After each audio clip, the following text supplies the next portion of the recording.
Sachin Ramesh Tendulkar, born on 24th of April 1973, is an Indian former international cricketer who captained the Indian national team.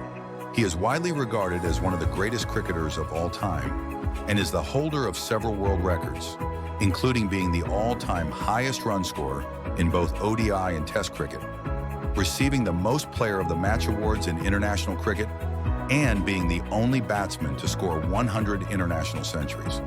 He was the sport's first batsman to score a double century, 200 runs not out, in a single one-day international match. He played first-class cricket for 26 years, and one day, whilst his international career spanned exactly 24 years, from the 15th of November, 1989 to 16th November, 2013. Tendulkar was a Member of Parliament, Rajya Sabha by presidential nomination from 2012 to 2018.